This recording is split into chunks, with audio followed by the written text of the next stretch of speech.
Iskandar Puteri, Johor Darul Takzim, JDT, semakin hampir merangkul trofi Liga Super untuk kali ke-10 berturut-turut apabila menjinakkan tebos Gaurus 5-0 di Stadium Sultan Ibrahim, SSI. Di sini sebentar tadi, pasukan kendalian Esteban Solari yang sudah mengumpul 60 daripada 20 perlawanan Liga, dibezakan 17 mata dengan pasukan di tempat kedua. Selangor FC hanya memerlukan satu lagi kemenangan bagi mengesahkan kejuaraan Liga terus berada dalam dakapan Harimau Selatan. Pada perlawanan itu, JDT seperti kebiasaan beraksi di SSI mendominasi permainan sebaik menit pertama memerlukan sedikit masa sebelum meruntuhkan benteng pertahanan Perak FC.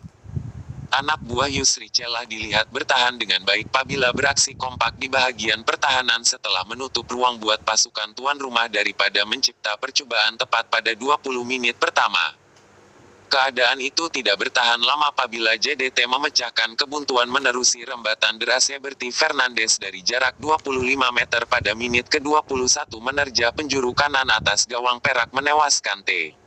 Sahiswaran. Fernandes mempamerkan taringnya sebagai penggempur berbisa apabila meledak 3 gol dalam 3 perlawanan Liga Super berturut-turut sejak menyertai JDT pada pertengahan bulan lalu. 5 menit berselang, giliran Arif Aiman Hanapi membuat percobaan tepat ke arah pintu gol. Namun kali ini Sahiswaran lebih bersedia menguis bola tersebut dan memberikan sepakan penjuru kepada JDT. Berpunca daripada sepakan penjuru itu, Matthew Davies yang menerima hantaran dari sayap kiri gawang membuat tandukan lambung ke dalam kotak penalti yang akhirnya menghasilkan jaringan setelah Sahiswaran terpedaya dengan lonjakan Fernandes yang gagal menanduk bola itu pada menit ke-27.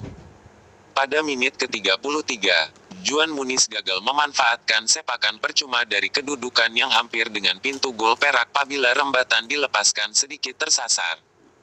Sahiswaran melakukan blundes apabila hantaran ke belakang diterimanya disepak tepat ke kaki Bergson da Silva yang dilihat cukup tenang meletakkan bola itu ke gawang tebos Gaurus dengan melakukan sepakan lambung melewati penjaga gol pada menit ke-35. Bersambung babak kedua, JDT tidak mengendurkan serangan walaupun pada kedudukan selesai dengan melancarkan serangan demi serangan bagi memburu jaringan yang lebih besar. Pada menit ke-55, Jordi Amat melakukan hantaran jauh mencari Oscar Arribas di bahagian sayap kiri yang mudah melepasi kawalan pertahanan lawan sebelum melakukan rembatan rendah melepasi hadangan yang dibuat Sahiswaran. Berselang 10 menit kemudian, skuad kendalian Solari itu terus menambah derita bagi pasukan pelawat apabila meledak gol kelima perlawanan menerusi gol jaringan Muniz hasil sepakan bebas yang melayang menerja penjuru kanan gol pada menit ke-65.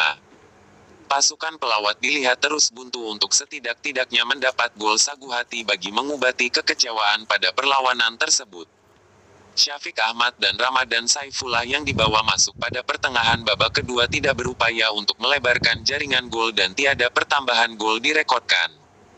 JDT boleh dinobatkan sebagai juara Liga Super musim ini sekiranya berjaya menewaskan Kedah Darul Aman FC di Stadium Darul Aman, Kedah pada 26 Agustus ini.